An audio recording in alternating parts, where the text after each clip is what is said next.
Hola, ¿cómo están? Es un gusto, un placer y un verdadero privilegio reencontrarnos en este programa implacable. Hoy es el estreno, el primer programa del año 2023. Nos visita el candidato a la presidencia de la República que pujará en las próximas elecciones el 30 de abril representando al Partido Colorado. Santiago Peña, le saludamos. ¿Qué tal, Santi? ¿Cómo estás? Hola, Rodolfo. ¿Cómo estás? Un gusto estar nuevamente en el programa contigo, así que muy contento, mucha felicidad de esta nueva temporada que se inicia. Todo lo mejor y todos los éxitos en este 2023. Santiago Peña Palacios nació en Asunción el 16 de noviembre de 1978. Casado con Leticia Ocampos, tiene 2 hijos, Gonzalo y Constanza. Licenciado en Economía por la Universidad Católica de Asunción y máster en Administración Pública por la Universidad de Columbia, Nueva York, Estados Unidos. Fue profesor en la Universidad Católica de Asunción. Economista y político, ex miembro del directorio del Banco Central del Paraguay y ex ministro de Hacienda. Actualmente es candidato por el Partido Colorado para la presidencia de la República.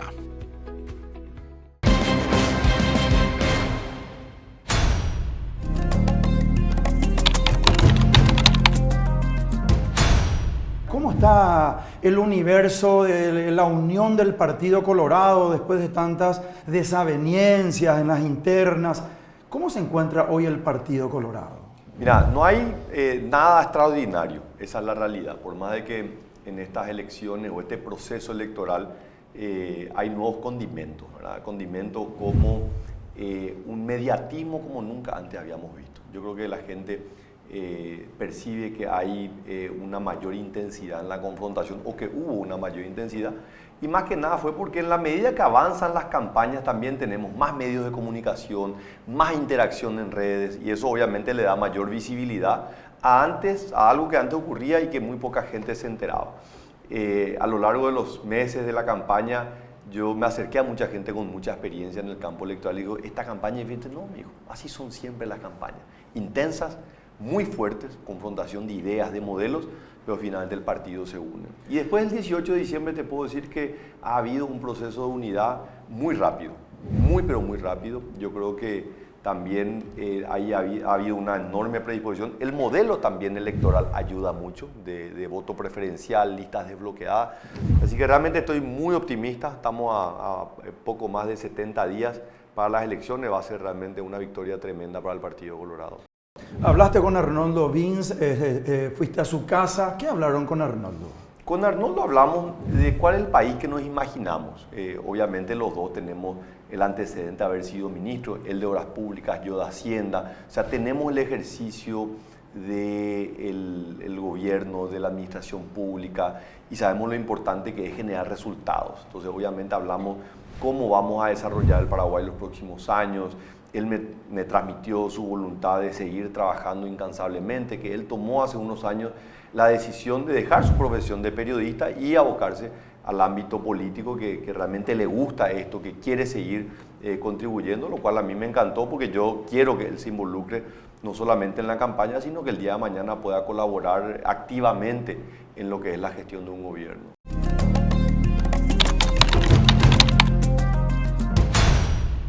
Nosotros, Santi, hablamos con la gente, hacemos encuestas permanentemente, no solamente en Asunción y Central, en el interior de la República también. La gente sabe que quiere solución. La gente quiere su heladera llena, su hijo que vaya al colegio, que culmine sus estudios, seguridad a la ida, a la vuelta del colegio, un puesto de trabajo. realmente que la asistencia en los hospitales sea digna para las personas de tercera edad, por darte algunos ítems. No obstante, también tenemos que hablar de una circunstancia que no puedo obviar en el programa, que es Horacio Cartes, sancionado por los Estados Unidos y líder de Honor Colorado. ¿Cómo suma eso, resta eso? El Colorado dice, nosotros nos aferramos a una circunstancia de nuestro partido, de nuestro movimiento, etcétera, o resta la circunstancia Horacio Cartes Paraguay. Mira, tenemos que separar esto, ¿verdad? En lo que es el plano personal y lo que es el plano electoral. Yo creo que en el plano personal duele mucho en el sentido, a mí me tocó trabajar con Horacio, yo sé de la voluntad de Horacio Cartes, de la persona, del ser humano que entró a la política, que a lo largo de 5 años apostó a la transparencia, a la gestión, a los resultados, una persona con una enorme sensibilidad social y que él mismo se desafía constantemente qué voy a hacer por mi país y por su gente, ¿verdad? Entonces, hoy el Horacio Cartes que yo conozco es un Horacio Cartes que está siendo atacado, donde todos quienes estamos cerca de él le hemos pedido que se defienda y él está trabajando en ese proceso de defensa. Lastimosamente, hasta el día de hoy no ha podido encontrar la forma de cómo defenderse, a pesar de tener los mejores abogados tanto en Paraguay o en Estados Unidos, le está costando defenderse de las acusaciones, ¿verdad? Entonces la parte personal, ¿verdad? Que cuesta, es dura, yo tengo un cariño y un respeto enorme a él, pero después está el ámbito electoral y claramente el ámbito electoral no afecta. No afecta el ataque al Partido Colorado en las elecciones municipales del 2021, el ANR Nunca Más fortaleció al Partido Colorado, una gran elección. No afectó el año pasado, tanto yo como Horacio Cartes fuimos victoriosos en las internas partidarias, él como presidente del partido por un margen mucho más amplio que el mío. O sea, claramente todos esos ataques no solamente no le perjudicaron, sino que le terminaron fortaleciendo y también a mí. Entonces, es muy difícil esta situación, Rodolfo, donde te digo, podemos analizar a la persona, una persona que hoy está haciendo realmente está bajo el ataque continuo, ¿verdad? Mediático, político y por supuesto también con lo que respecta a estas sanciones por parte del gobierno americano, pero en el ámbito electoral claramente esto no está generando ningún impacto. Fuera de lo... Y no afecta por justamente lo que vos estabas diciendo, la gente está preocupada, no es que no sea importante, ¿verdad? Tiene su importancia, pero la gente hoy está preocupada por su día a día, cómo va a conseguir trabajo, cómo va a poner un plato de comida en la mesa y cómo va a poder salir a la calle y tener la seguridad que llega sin ningún problema a su casa. Nos decía, fuera de lo electoral, Santi, si llegaras a ser presidente de la República, tu mente no puede estar sujeta a una persona, ¿verdad? No. Sino que al país. Y no solamente a los colorados, al Paraguay, sí, a todos los ciudadanos que habitan la República del Paraguay. Sí. Entonces, ¿cómo va a gobernar Santiago Peña? ¿Tendrá esa autonomía que requiere un buen gerenciador para tener éxito? No hay ninguna duda, nunca hubo. No hubo en el 2017, no hubo ahora en las internas del 2022 y no hay ninguna duda, ¿verdad? Y la razón de esto es que ciertamente Horacio me ha dado todo su apoyo político, ¿verdad? Pero ha sido mi experiencia, mi formación como alguien que se ha formado en materia de política pública, que ha trabajado en dos instituciones de enorme relevancia como el Banco Central, el Ministerio de Hacienda, que he trabajado a nivel internacional, que puedo volcar todo mi conocimiento y mi experiencia para lo que es la gestión del gobierno. O sea, yo estoy preparado, me formé para esto, Rodolfo. O sea, entonces yo difícilmente pueda no entender cuál es mi responsabilidad. Mi responsabilidad es el Paraguay. Y para poder tener esa responsabilidad a nivel nacional, uno tiene que transitar primero los desafíos movimentistas, ¿verdad? Porque así como yo soy candidato o fui candidato del movimiento Honor Colorado, hay otros compañeros que tienen también las mismas cualidades o tienen la misma posibilidad. Bueno, yo sorteé, fui elegido dentro del movimiento para ser candidato, dupla con Pedro Aliana.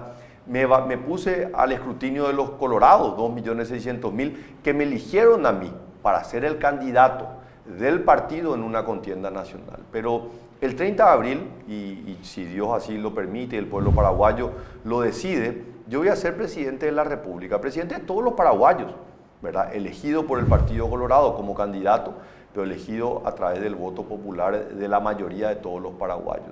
Entonces yo voy a tener 30, 40, anhelo tener más del 50% de los votos, pero yo no puedo gobernar con la otra mitad de los paraguayos en contra. Yo tengo que gobernar para todos los paraguayos. Y esa es la visión. Muchas veces se habla de la figura del estadista. ¿Qué es el estadista? El estadista es alguien que actúa en función a los intereses del Estado, no de un movimiento o de un partido.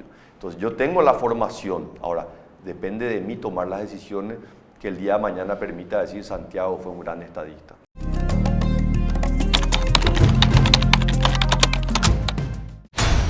Es muy importante la conformación del equipo y es muy importante tener un master plan, saber qué se va a hacer. Fuiste ministro de Hacienda en la parte económica y en la parte de fuentes de trabajo. ¿Qué va a hacer Santiago Peña? Mira, la visión que yo tengo ahí, Rodolfo, es que el Paraguay es un país que ha avanzado, no podemos desconocer. De la década de los 90 hasta esta parte, Paraguay ha generado avances, ¿verdad? Pero esos avances han llegado a un límite. Paraguay consolidó una estabilidad macroeconómica que le permitió mejorar indicadores sociales, disminuyó la pobreza, la desigualdad, pero ese modelo de crecimiento a través de la estabilidad macroeconómica se agotó. Hay que hacer algo más. Y ese algo más es mejorar el capital humano, hacer reformas importantes en el ámbito de la salud, reformas importantes en el ámbito de la educación. Pero ¿cómo se moderniza eso? ¿Cómo se lleva a un tiempo actual? A ver, para que Paraguay haya tenido una estabilidad macroeconómica, dos instituciones se modernizaron. El Banco Central, una nueva ley de banco, una carta orgánica del Banco Central. Estamos hablando ya en la década de los 90. Acordate que en los 90 hubo una severa crisis bancaria y eso motivó una serie de cambios y esos cambios generaron resultados. Lo mismo ocurrió en el campo fiscal, el Ministerio de Hacienda. En el 2002 el Estado estaba sobreendeudado, no podía pagar salarios, no podía pagar jubilaciones. Se hicieron reformas en ese momento y eso generó las condiciones. Hoy tenemos la necesidad de hacer reformas. Y esas reformas nos van a llevar a la modernización. En el campo de la salud, por ejemplo, y esto no es de ahora, lo sabemos hace varios años ya, el modelo de la salud pública paraguaya quedó desfasado en el tiempo, el mismo modelo que teníamos en la década de los 50, cuando hoy tenemos un Paraguay que tiene una población más grande, una población más longeva, o sea, que tiene más edad, y tenemos complejidad de salud pública. Entonces lo que tenemos que hacer es modernizar nuestro sistema de salud, como lo hicieron Uruguay, como lo hizo Colombia, Perú, Chile. O sea, hay demasiados ejemplos donde Paraguay puede aprender de lo bueno y evitar lo malo. Y lo mismo en el ámbito de la educación. La educación y el modelo de la educación que tenemos hoy reflejaba la necesidad de 1990, la década de los 90. El desafío era la cobertura. Entonces era tener cantidad, donde hoy ya tenemos cobertura, tenemos que abocarnos a la calidad. Y la calidad pasa por buenos centros de formación docente, buenos salarios para los docentes, buena infraestructura para el sistema educativo. Tenemos que cambiar el modelo donde la escuela va al niño y el niño tiene que ir a la escuela, pero no podemos pedirle al niño que vaya caminando 5 o 10 kilómetros para ir a la escuela. Tenemos que desplegar una red de transporte público escolar. El modelo americano, o sea, Estados Unidos hizo eso en la década de los 40, a los 50, donde desarrolló núcleos educativos y traía a los estudiantes para que tengan todas las herramientas. Entonces, la gran ventaja que tiene Paraguay, Rodolfo, es que viene corriendo la carrera del desarrollo desde atrás con respecto al resto de los países. Y acá hay una explicación histórica, la guerra de la Triple Alianza, los 35 años de dictadura, sea lo que fuese. Pero hoy nosotros tenemos la oportunidad de proyectar un Paraguay hacia el futuro, desarrollarnos y lo que probablemente le llevó a otras naciones 15, 20 o 30 años, nosotros lo podemos hacer en un periodo de tiempo más corto. ¿De quién depende? De nosotros los paraguayos. Y ese nosotros los paraguayos empieza en las elecciones de nuestras autoridades, porque el sistema político que nosotros tenemos no es perfecto, pero elegimos la democracia no por su perfección, sino porque es el modelo político que está más alejado de la tiranía. La tiranía es el modelo que decide una persona. Y eso lastimosamente generó mucho perjuicio en muchos países del mundo. Entonces la democracia es la herramienta política, la mejor herramienta. Y esto pasa por la elección de las autoridades. ¿Y qué es lo que decide el pueblo paraguayo? Eso es lo que se va a definir el 30 de abril. A nivel regional, ¿tenés alguna información de qué país está manejando por lo menos mejor que nosotros la educación? No. Mira, yo te diría que todos, ¿verdad? O sea, yo creo que, y en esto de vuelta, no hay que tener una visión fatalística, no es que está todo mal acá. Nosotros tenemos que entender que la reforma que Paraguay hizo en los 90, que era una reforma de expansión, cobertura del sistema escolar. ¿Qué significa eso? Que en cada ciudad haya una escuela y que las escuelas tengan los maestros. Se construyeron muchas escuelas, obviamente después de la construcción hay que mantenerlas, muchas de estas se han venido abajo, y se ha salido a contratar docentes donde probablemente no tenían todas las condiciones salariales y de formación. Entonces, ese tipo de reformas que hizo Paraguay en los 90, otros países de América Latina la hicieron en los 50, 40 años antes. Entonces, claramente hoy el mecanismo de comparación es la calidad. ¿Qué aprende un niño a los 15 años? La evaluación de PISA a nivel internacional. Claro, nuestro modelo nunca estuvo abocado a la calidad, estaba abocado a la cantidad. Ahora recién se está hablando de cómo mejoramos la calidad de la educación. Entonces, probablemente en unos 5 o 10 años, cuando nosotros evaluamos, o es el plan, podamos poner a Paraguay y a los jóvenes de Paraguay en los niveles más altos educativos a nivel continental. Se puede hacer.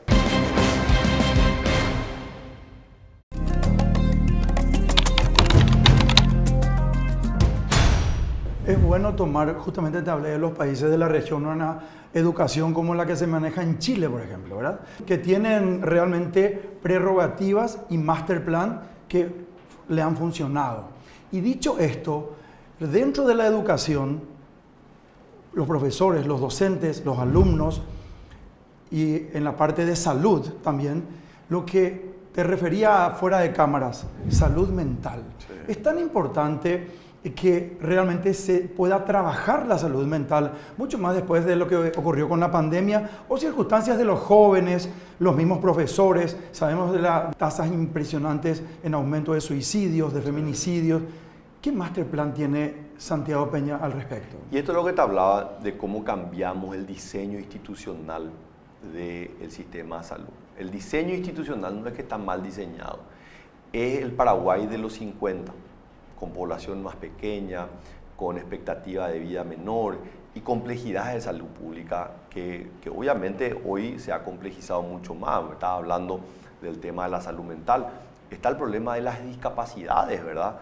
¿Cómo atendemos las discapacidades? Porque hoy sabemos que con una atención médica, con una atención psicológica, no hay prácticamente ninguna patología que no se pueda tratar. Pero tenemos que cambiar el modelo. Y el modelo lleva a una estructura o una gobernanza que es diferente. ¿En qué sentido? Y voy a dar el ejemplo de Uruguay para el contrato. Uruguay hizo lo que nosotros tenemos que hacer. Lo hizo hace 15 años. No es tampoco que lo hizo hace 50, hace 15 años. Ellos tenían, igual que nosotros, un Ministerio de Salud que aparte de ser el regulador y el rector de la salud pública, aparte era el prestador, es como que se controlaba a sí mismo. Y después tenía otras instituciones públicas, como el IPS o el Hospital de Clínicas, que actuaban de manera independiente. Entonces no había una coordinación entre todas las instituciones que están abocadas a la materia de salud pública. Entonces lo que tiene que hacer Paraguay es, el ministro de Salud tiene que dejar de ser un prestador, tiene que ser el rector de la salud pública. Tiene que ser el encargado de decir, estos son los protocolos, estas son las atenciones. Y después tienen que haber instituciones públicas, pero también pueden haber instituciones privadas que prestan servicios de salud pública. ¿Cómo funciona? Por ejemplo, te da un ejemplo, el sistema bancario. El sistema bancario tiene el órgano rector, el Banco Central del Paraguay, con la superintendencia de bancos, pero después hay bancos privados, pero también hay bancos públicos que le prestan servicios financieros a la ciudadanía. Pero el órgano rector le controla a todos por igual y compiten en la prestación de ese servicio. Entonces, esto está ampliamente analizado, difundido, es una cuestión de llevar a la práctica. Paraguay empezó a dar algunos pasos en esa dirección. Por ejemplo, a nosotros nos tocó cuando se construyó el hospital de Ingavi, el hospital de IPS, ya en ese momento se tomó la decisión de que algunos servicios ya sean prestados por un operador privado. ¿Por qué? Porque es mucho más ágil, porque de repente se descompone un ecógrafo y en 2 horas está arreglado. Si de repente estás en el sector público, se descompone, hay que hacer una licitación, eso lleva 90 días. ¿Y qué hace el paciente? ¿Qué hace el paciente cuando va y pide una consulta y le dice, sí, no hay problema, te agendo la consulta, pero vení dentro de 90 días? Pero pues yo estoy enfermo, hoy me siento mal, dentro de 90 días capaz que estoy muerto. Entonces, si ese paciente puede salir y en vez de pagar de su bolsillo a un prestador privado, es atendido por un prestador privado, pero ese prestador privado le va a cobrar al Estado y no al ciudadano para que tenga que hacer un gasto de bolsillo.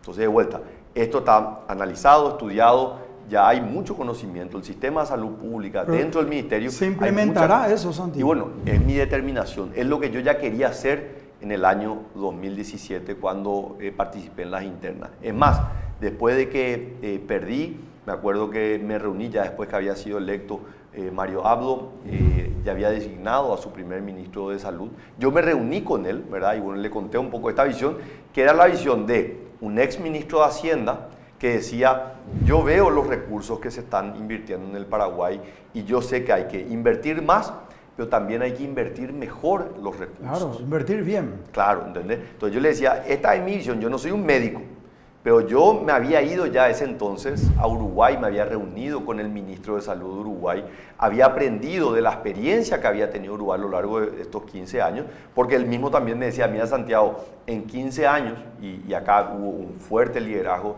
del presidente Tabaré Vázquez, que vos sabés era médico, patólogo, o sea, él tenía realmente un conocimiento muy acabado. Esto solo se puede hacer con el liderazgo de un presidente de la República. O sea, yo estaba determinado en la visión del desarrollo del Paraguay, ¿dónde yo iba a poner mi atención? Yo iba a poner mi atención en una reforma de la educación, en una reforma de la salud y la generación de empleo, que era la contracara de un problema de la inseguridad urbana, que es algo que está lastimosamente ha crecido muchísimo en el Paraguay. Esas personas, Santi, que van a IPS a las 4 de la mañana y se retiran a las 3 o 4 de la tarde sin haber sido atendidas, pueden tener una realidad diferente con tu gobierno. Totalmente, van a tener una realidad diferente. Se Pero puede eso y vamos a hacerlo. Es muy importante, Santiago. Esto está grabado. Sí. Esto, el archivo queda. La gente te puede reclamar si no cumplís posteriormente. Totalmente. Y es mi determinación, era mi determinación ya hace 6 años y hoy con muchísimo más fuerza, con más convencimiento. Me ha tocado trabajar desde el ámbito privado, ¿verdad? Con diferentes organizaciones que están abocadas a esto. Y estoy seguro que el conocimiento lo tenemos en el Paraguay. Lo que falta es la determinación de un presidente. ¿Y la forma de realización también? Y yo creo que ahí es donde viene la palabra, la voluntad política. Y la voluntad política muchas veces es cómo yo separo lo que es urgente de lo que es importante. Nosotros tenemos temas urgentes que hay que resolver. Sí. Nosotros tenemos, por ejemplo, sabemos ya que vamos a recibir un gobierno con atrasos con proveedores de salud, atrasos con empresas vialeras. Ahora, esos atrasos generan un costo a la economía paraguaya, porque el proveedor del Estado que no está cobrando se está endeudando a través de un crédito bancario. Ese crédito bancario tiene una tasa de interés mucho más alta que la tasa de interés la cual se puede financiar el Estado. El Estado ya contrató, el Estado ya se comprometió. Entonces el Estado lo que tiene que hacer es pagarle a ese proveedor para que eso pueda entrar dentro del torrente económico. Es un tema urgente, sí, pero al mismo tiempo tenemos que abocarnos a lo importante. ¿Cuál es el tipo de infraestructura que vamos a desarrollar? ¿Cómo vamos a resolver la situación donde el área metropolitana hoy está prácticamente colapsada, ¿verdad? Y sí, se hizo en estos 5 años el paso a desnivel en Tres Bocas. A nosotros nos tocó hacer el caso del superviaducto en Ñuguazú, pero tenemos que hacer 10, 15 más de eso, porque la población está creciendo, la migración rural es del país menos urbanizado de América Latina. ¿Qué es eso? Todavía tenemos un porcentaje importante de gente que vive en el campo. Este es un proceso irreversible. Entonces, nosotros vamos a tener cada vez una mayor presión dentro de los núcleos urbanos, lo cual nos tiene que obligar a tener una mirada sobre nuestro desarrollo urbanístico. ¿Cómo vamos a desarrollar? Ahí voy a tener que trabajar con los intendentes, el intendente de Asunción, los intendentes del área metropolitana, porque nosotros no podemos dejarle a los municipios que ellos resuelvan esto, ¿no? Esto requiere una competencia del gobierno nacional.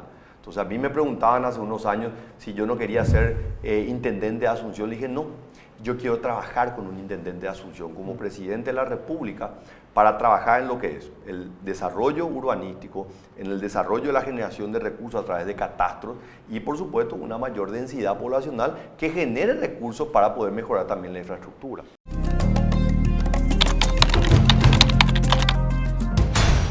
Recuerdo que en un programa anterior me dijiste, amén de que esté en campaña electoral, no le voy a mentir a la gente. Si no se puede cumplir, yo no le voy a decir si es que no voy a poder llevar a cabo. Dicho esto, Efraín Alegre dice que se puede sustancialmente en un 70 o 75% o más bajar la tarifa de la ANDE. ¿Eso es electoral o eso se puede llevar a cabo? Todo se puede hacer.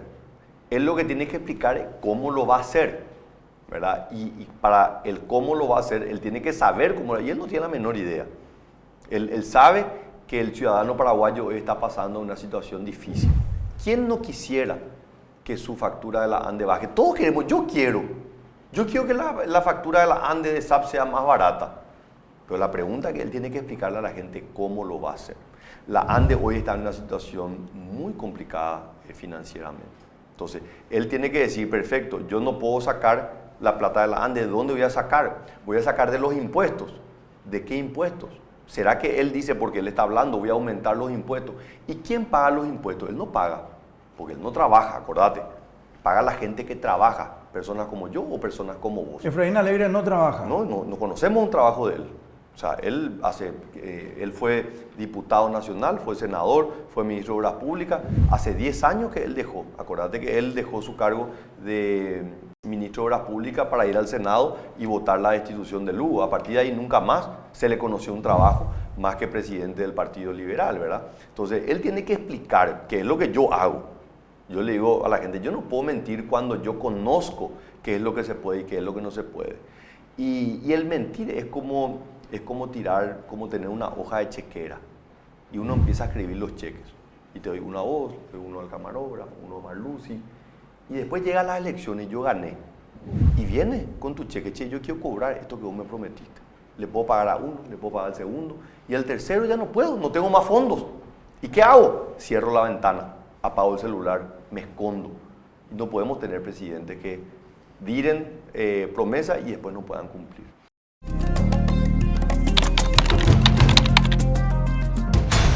Hay un dicho que dice, cuando profesás algo, a ver qué hiciste con tu vida. ¿Qué actos y qué hechos tuviste en tu vida para estar diciendo lo que decís? Dicho esto, ¿qué valor le das a la familia? Tenés una historia muy linda con tu esposa, con tus hijos, te casaste muy joven y bueno, considero en forma personal y particular que le rendiste culto a la familia. ¿Qué concepción tenés de la familia como piedra angular de la sociedad? Fundamental, y lo reivindico y no me canso de agradecer por la familia que he formado. Cumplimos con Leti hace 2 meses 25 años de casado. Y obviamente 25, que no es un año más, ¿verdad? 25, las bodas de plata, es como un umbral donde uno se pone a reflexionar sobre el camino transcurrido, ¿verdad? Con Leti nos conocimos cuando éramos estudiantes de colegio, no sabíamos realmente qué nos deparaba el futuro. Y la verdad que si hoy yo llegué donde llegué, en el plano personal más que nada, porque todo el resto, ¿verdad? El haber formado como economista, haber ido a estudiar afuera, trabajado a nivel local, ya es una consecuencia de la formación personal, ¿verdad? Creo que ha sido fundamental. Leti ha sido una pieza clave en mi crecimiento, en mi formación. No visualizo una vida sin mi familia. Realmente tenemos 2 hijos maravillosos. Disfrutamos nuestros padres, que es otra bendición. Tanto Leti tiene sus 2 padres, yo tengo a mis 2 padres. Tenemos una familia realmente que nos ayuda a sostenernos, ¿verdad? Porque en esta lucha, ¿verdad?, donde uno está expuesto a la mentira, a la persecución, al desprestigio, ¿verdad? Y muchas veces el único espacio de contención es la familia. Y yo me siento tremendamente fortalecido y contenido para poder enfrentar los grandes desafíos que tenemos como sociedad y como país. Santi, quiero agradecerte mucho tu presencia y antes de despedirnos, como última pregunta, quiero que le digas a la gran teleaudiencia de Implacable, ¿por qué el 30 de abril tienen que votar por vos? ¿Qué le decís a esos electores que están mirando atentamente este programa? Quiero decirle que estoy convencido que el Paraguay es un país maravilloso. Los paraguayos somos realmente una cultura riquísima. donde tenemos que creer en nosotros mismos. Yo creo en el Paraguay, yo creo en los paraguayos, estoy convencido de que podemos estar mejor. El vamos a estar mejor no es solamente una frase, es un convencimiento de que podemos estar mejor y que depende solamente de nosotros. Que el 30 de abril vayan a votar, ojalá que sea una votación masiva y que la gente vaya a elegir. Hoy hay un menú amplio, más allá de la candidatura a presidente. Un presidente necesita tener el acompañamiento de gobernadores, de juntas departamentales, de senadores y diputados que puedan acompañar. Yo soy parte de una generación que se anima a soñar con un Paraguay mejor. Soy parte de un partido político con 135 años de historia, con luces y sombras, donde valoro la historia, reconozco el valor de esa historia, pero me proyecto hacia adelante, hacia un Paraguay que busca que los paraguayos estén mejor. Muchísimas gracias. Gracias, Santi. Quédense prendidos a Implacable. Ya viene el segundo invitado, el economista Julio Fernández Frutos, director nacional de aduanas. Ya venimos.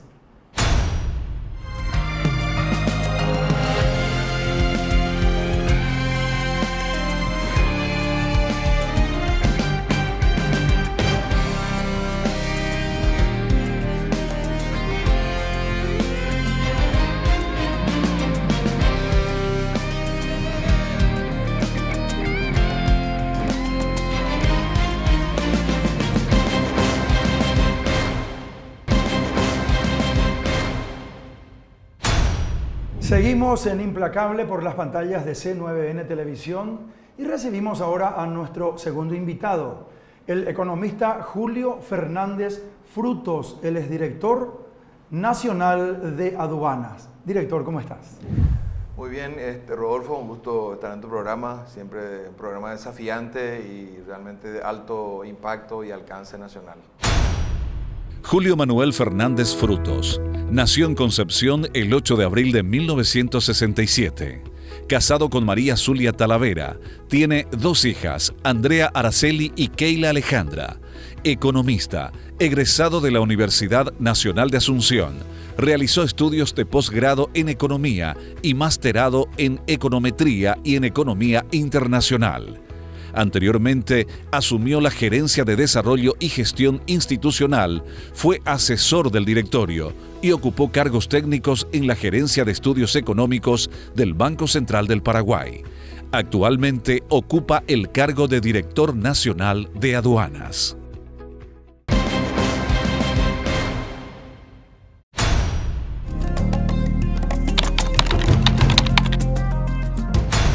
¿Cómo estamos en las recaudaciones, director? ¿Qué cantan los números en los últimos 6 meses, por ejemplo? Bueno, cerramos el 2022 con una recaudación muy buena, de 13.5 billones aproximadamente, más o menos 1.4 billones más que el 2021, que fue ya un buen año. Cuando asumimos la administración, no se había llegado nunca al billón.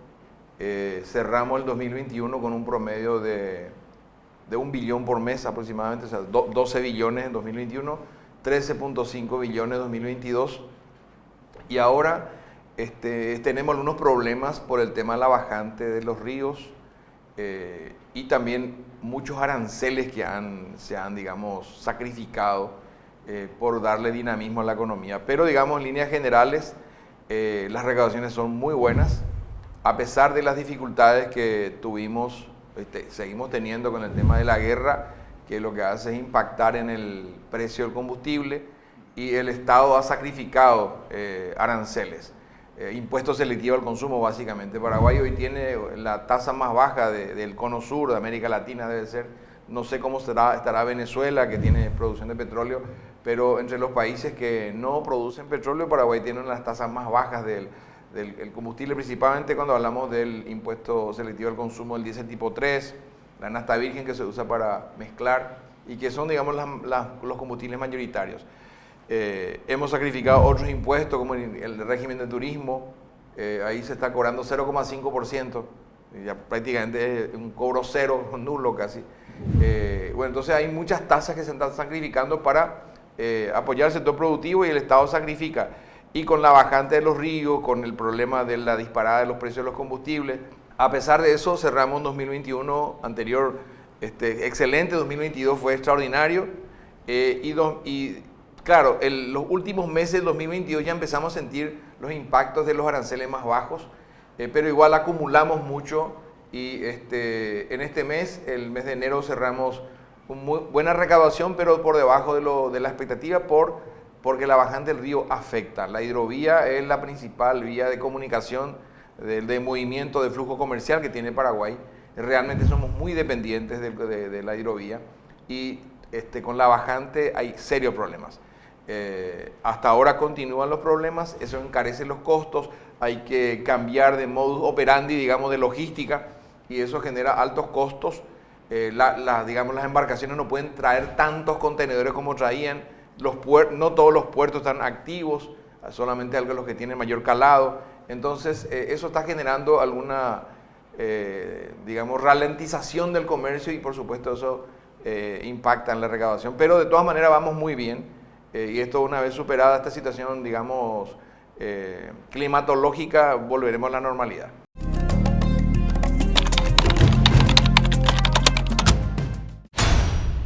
Hace un trabajo concatenado en la Dirección Nacional de Aduanas con la SENAT. El tema de los escáneres, ¿cómo está eso? Supimos, bueno, un montón de circunstancias de cocaína, de droga dentro de los contenedores. Hablaban de que no tenían la tecnología de punta para poder tener la trazabilidad o para poder descubrir eso. ¿Cómo estamos hoy? Bueno, estamos pasando de una situación prácticamente de cero tecnología a alta tecnología. ¿Por qué? Porque teníamos 3 equipos obsoletos, y ahora estamos con 10, casi 10, 9 en este momento. Vamos a llegar a 10. ¿Activos ya, director? Bueno, ya están, digamos, para operar. Faltan algunos detalles vinculados a permisos especiales.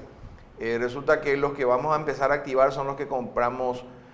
O sea, la donación taiwanesa nos ayudó a tener 4, digamos, nuevos equipos de Estados Unidos. Los 3 que estaban obsoletos se están repotenciando. Nosotros hemos comprado otro también de Francia. Entonces estamos como para dar un salto muy importante. Este mes vamos a arrancar con los controles. Nosotros hay que recordar que tenemos 6 puertos fluviales por donde salen casi la totalidad de las exportaciones paraguayas a Europa, donde está el riesgo de contaminación. Entonces, ya con el efecto disuasivo, pues ya estamos, digamos, utilizando estos equipos que tenemos en la frontera con Bolivia. En este momento hay un equipo en Bolivia controlando camiones cisternas que vienen principalmente de Bolivia para cargar combustible acá. Eso viene en vacío, pero pueden que no vengan vacío, entonces se están revisando. Trabajamos a nivel puntual ahora, pero vamos a establecer en los patios, hay 2 patios, uno en Villeta y otro en Roca Alonso. Por ahí van a pasar todos los contenedores, que son como 45.000, que viajan a Europa vía Argentina, Uruguay o Brasil. Entonces nosotros ya hicimos ya firmamos un acuerdo con Argentina. Nosotros vamos a pasar la información. Se escanean los contenedores y esa imagen va a ir a Buenos Aires, por ejemplo, al puerto de Buenos Aires, a la aduana de Buenos Aires, a la aduana de Argentina. También tenemos previsto pasarle a Uruguay y a Brasil. Próximamente en marzo estaremos en Uruguay para firmar un acuerdo. Ya firmamos con Argentina y ya firmamos acuerdos con Bélgica y Holanda. Entonces nosotros vamos a levantar esa imagen en la nube. Todo lo que se escanea va a estar disponible y transparente. Y también tengo la intención, eso le dije al presidente de la República en una de las reuniones en las que estuvimos hablando de este tema. Me preguntó, él tenía que reunirse con el gobierno de Estados Unidos y me preguntó qué podíamos plantear. Le dije, plantearle al gobierno de Estados Unidos que podemos darle el link a la DEA, el link de las imágenes. Entonces, pasándole a los puertos de tránsito, a los puertos de destino y al mismo tiempo a un equipo, a una organización, a un organismo de control, creo que estamos bastante cubiertos como para disuadir. Entonces, ya hoy empezamos a ver cambios en el modus operandi del narcotráfico. Están dejando de usar los puertos ya, probando salir por tierra. Por eso es que cayeron 2, 3 casos tuvimos de tráfico utilizando vía terrestre, pero ya eso no mueve tanto volumen. Paraguay ya está, digamos, preparado para empezar a controlar. Lo que vamos a hacer es controlar todas las exportaciones que salen de Paraguay hacia Europa inicialmente. Después tenemos que controlar también las importaciones, porque también entran armas. Y lo que estamos previendo es que este año también lanzar una licitación para comprar 20 escáneres manuales, que son más baratos, pero que, digamos, permiten monitorear o controlar tanques de combustible, porque ahí traen armas dentro del combustible. ¿Dentro del combustible? Sí, dentro del combustible pueden haber cantidad de armas y suelen hacer eso. De hecho, creo que le oxigena, le limpia y traen armas. Entonces también las avionetas pueden ser revisadas con el escáner manual. Eso queremos comprar entre 15 y 20 para dejar en todas las oficinas de resguardo de Paraguay equipos. Hace unos días, no hace mucho, en Mariscal Estigarribia hemos, digamos, en conjunto con Senat, hemos interceptado precursores que viajaban a Bolivia. Y bueno, ahí digamos que se intervino también, y ahí apareció el equipo nuestro para revisar toda la carga. Pero con los escáneres manuales también, además después digamos, el trabajo vinculado con la unidad canina, que también ayuda. Afortunadamente en nuestro viaje con Argentina, además de firmar el convenio, tenemos ahora la donación de tres perros más que vamos a digamos, concretar en la brevedad, y nuestra unidad va a crecer. Se habla de que habría en el Poder Legislativo gente vinculada al narcotráfico, no sea que esté permeando esa circunstancia y que haga una con flecha para que no se pueda tener la trazabilidad de la cocaína o de sustancias peligrosas. Y siempre es sospechoso, todos los equipos que tenemos no han sido, la gran mayoría de los fondos que utilizamos nosotros para tener estos 10 equipos, 9 por ahora, no fueron, digamos, aprobados por el Congreso. O sea, nosotros conseguimos realizar una licitación, 4, o sea, una donación, una gestión que se hizo gracias también al presidente de la República. 1 compramos con donación del sector privado. Los 3 que fueron repotenciados no aparecen con el nombre de escáneres, sino que aparecen con, digamos, mantenimiento. Entonces, inversiones hicimos con unos fondos que no aparecían. Y finalmente ahora estamos lanzando uno, pero finalmente hasta la fecha, la mayor cantidad de recursos no es que fue un apoyo fuerte del Congreso. El tema del narcotráfico es muy fuerte. La gente mira así Paraguay, ¿verdad? Pero Paraguay es un país que arrancó como tránsito con cierta fuerza, pero la gente se olvida que es un tema ya de larga data. En la década del 70, recordarás a Ricor. Sí. Ricor era una persona que inspiró una película en Hollywood y ganó un Oscar, y fue el mayor narcotraficante francés que vino a Paraguay, no por el clima precisamente, ¿verdad? Claro. Y después de eso, Fat Yamil y otros, que nunca tuvimos un caso de cargamento que cayó en Paraguay de Fat Yamil, y él está, digamos, es un narcotraficante consagrado. Entonces, esta es una cuestión de larga data. Los aviones que, digamos, que traspasan la frontera, que viajan a Argentina, eso es una cuestión también de larga data. El operativo Norte, le llaman los argentinos un control por radares que empezaron a aplicar. Ahí encontraron cantidad de vuelos clandestinos que salían de Paraguay. Eso ya de hace décadas. Entonces, eso de decir que ahora arrancó, bueno, ahora arrancaron las incautaciones. Porque las incautaciones ahora son también gracias a mayor comunicación entre aduanas. Hay un programa que se llama Programa de Control de Contenedores, que es mundial, donde compartimos información. Nosotros mismos alertamos a Bélgica un caso de 5 toneladas que nosotros viajamos incluso antes de que digamos, salga la luz, y estábamos ahí cerca de los contenedores contaminados sin saber qué había, ¿verdad? Porque después tuvimos un problema con un fiscal que dijo que confundió lo que es alerta, que es algo normal en Naciones Unidas, es un programa, versus entrega vigilada. No fue una entrega vigilada, fue una alerta.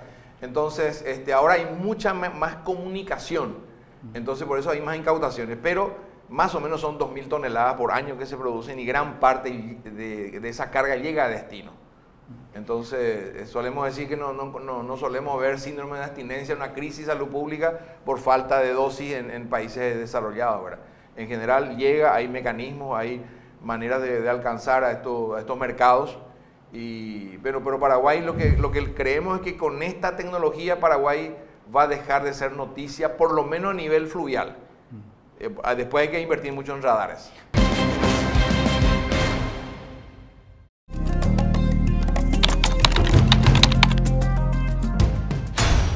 Director, hace unos días en la portada de un matutino leí tu nombre y la noticia que decía que al Paraguay de ninguna manera le convenía convenir con China continental y dejar de convenir con Taiwán, porque sabemos que las dos cosas no se pueden por circunstancias políticas de ellos. Entonces, no le conviene a Paraguay dejar de convenir con Taiwán e ir y convenir con China continental, y de ser así, ¿por qué no le conviene? Bueno, la verdad que la estructura tributaria de Paraguay es diferente a muchos países. Tenemos bajos impuestos internos, por eso somos muy atractivos para las inversiones extranjeras, y dependemos muchísimo de los impuestos al comercio exterior. Los países desarrollados, en los países desarrollados, las aduanas aportan cerca del 8%, 8 a 9% del total de los tributos. En los países emergentes, 30% aproximadamente. En el caso de Paraguay, entre el 42 y el 45% aporta aduana a los ingresos tributarios. Y dentro de esa torta, otra vez, 30% es China continental. Es decir, China continental nos vende cerca de 4.000 millones de dólares al año. Esa es la actualidad. La actualidad. 3.700, depende del tipo de cambio. Si uno baja un poco el tipo de cambio, 4.000 millones. Entonces, estamos alrededor de 3.800 millones de dólares. Así es. Entonces, como es extrazona, hay un impuesto promedio de 18 a 20%. Salvo lo que tenga que ver con régimen de turismo más bajo, pero un promedio de 18 a 20%. Entonces, nosotros cobramos un impuesto importante a productos que ya son sumamente baratos. Y eso en el año pasado, 2022, aportó al fisco 507 millones de dólares. Entonces, los acuerdos comerciales, así como Mercosur, en el caso de Mercosur, Paraguay no le cobra arancel a Argentina, ni a Brasil, y tampoco nos cobran ellos. Entonces, arancel cero. El acuerdo que firmó Chile con China es similar. China no le cobra a Chile, Chile no le cobra a China. Entonces, si nosotros firmamos un acuerdo con China continental, eso se va a cero. O sea, 507 millones de dólares desaparecen. Por lo menos gran parte de eso. Y además, por razones políticas, desaparece el aporte taiwanés y su mercado también. Y ahí son 150 o 200 millones de dólares más. Entonces, ¿cómo el fisco se va a quedar sin esos recursos? Por un lado, estamos hablando de un monto gigantesco, es sumar Itaipú y Yacyretá juntos, que vamos a perder. Y entonces los empresarios, tanto del sector frigorífico como de la soja, te dicen, no, pero vamos a venderle más. ¿Cuánto más le vas a vender? Lo que ya estás vendiéndole a Brasil y Argentina u otros países, vas ahora a venderle a China. Entonces vas a ganar un poquito, un plus en el precio, y resulta que es un equilibrio casi de suma cero. Lo que dejaste de vender acá, vas a vender acá, va a ganar el exportador de soja y de frigorífico, digamos de carne, con un plus por no triangular a través de otros países. Pero ¿cuánto va a reportar eso? Digamos que 30 millones, 20 millones de dólares más, 40 millones. Estamos hablando año. Año. Entonces, digamos, la frontera agrícola tiene sus limitaciones, no se puede plantar soja en todas partes y con un corto plazo. El ganado tiene su limitación, no se van a reproducir como conejos tampoco. Pero vos tenés un estudio hecho, realizado. Sí, claro que sí. Entonces, es muy sencillo. Los acuerdos implican arancel cero. Entonces, uno deja de recibir eso. Entonces, ¿cómo uno va a compensar eso? Por ejemplo, el próximo gobierno se queda sin una fortuna de recursos. ¿Cómo compensaría? Bueno, está bien. Los productores paraguayos pueden venderle más a China, vamos a suponer. ¿Y cuánto más para compensar esa caída? Y bueno, se va a recuperar con el impuesto a la renta, te pueden decir. ¿Y cuánto es el impuesto a la renta? El impuesto a la renta es 10%. Bueno, digamos que 507 millones de dólares, ¿de dónde vas a sacar? Entonces hagamos un cálculo. Tenemos que venderle 50 mil millones de dólares a China, suponiendo una rentabilidad de 10% son 5 mil millones de dólares, y el 10% de 5 mil millones son 500 millones. O sea, tenés que venderle 50 mil millones para compensar lo que vas a perder como digamos, en la recaudación. Pero nosotros producimos en total 40 mil millones. Y la última vez que se duplicó el Producto Interno Bruto de Paraguay fue del año 94 al 2021, pasaron 27 años. No va a aguantar un gobierno sin esos recursos. O sea, va a perder cerca de 3.500 millones de dólares en 5 años. ¿Y cómo va a financiarse?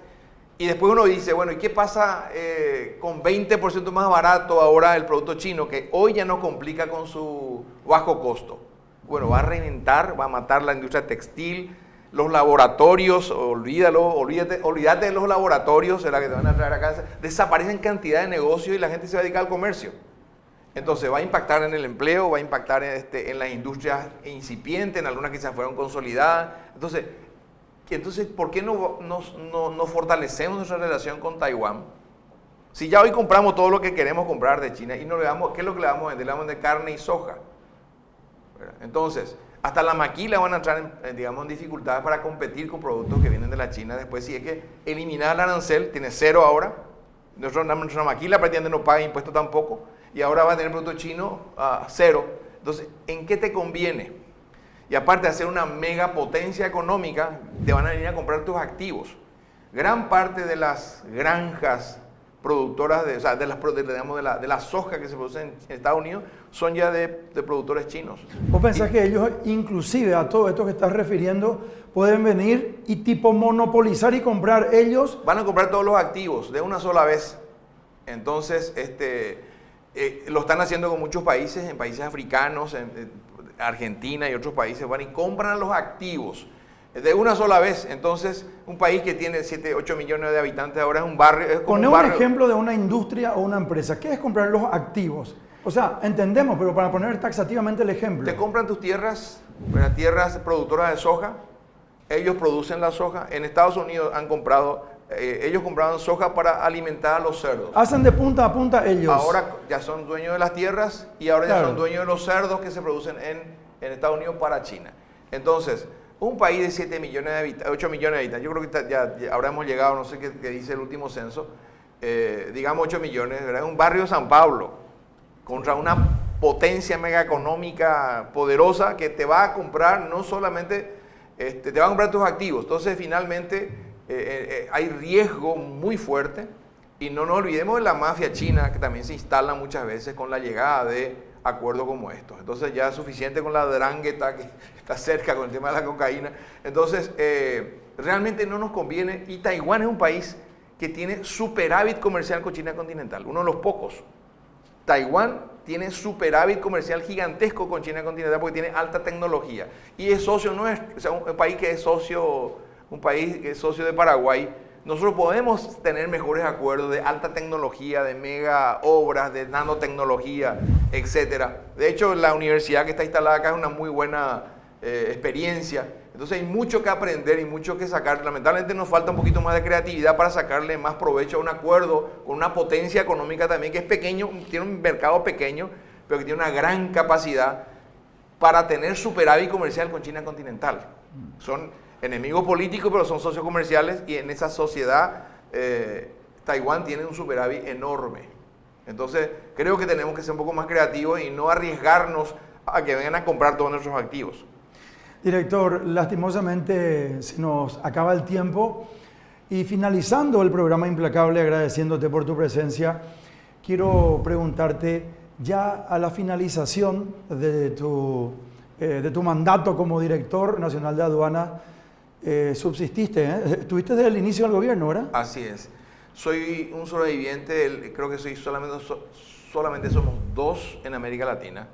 Pues yo que empezaron con el gobierno y están finalizando. Así es, yo firmé un acuerdo en el 2018 en Sao Paulo, cuando ni bien asumí, firmé un acuerdo de reconocimiento mutuo y con todos los países de América Latina que estuvieron ahí, y cuando regresamos después de la pandemia encontré a 2 más, y hoy ya somos solamente 2, el de Guatemala y quien te habla después, digamos, son cargos muy volátiles en Paraguay y no solamente, yo esto le dije a un jefe de misión del Fondo Monetario y me dijo no solamente en América Latina, esto es una cuestión mundial. El director de aduanas no dura mucho, bueno, hemos sobrevivido a duras penas, pero sobrevivimos y bueno, gracias a Dios nos está yendo bien. Director, yo no voy a preguntarte qué querés dejar, sino qué vas a dejar como legado dentro de la Dirección Nacional de Aduanas. ¿Cuál es el legado que deja Julio Fernández Frutos? Bueno, alta tecnología, muchos procesos sistematizados, alta recaudación también, eso no puede retroceder porque se va a notar mucho, procesos mucho más transparentes, un equipo motivado y también una imagen distinta. Hemos sido congratulados por la Organización Mundial del Comercio, nos premió en el 5º aniversario de la facilitación del comercio. La Organización Mundial del Comercio eligió 5 aduanas y le llamó las 5 resilientes en tema pandémico, y Paraguay fue una de esas. La aduana de Paraguay fue una de las seleccionadas.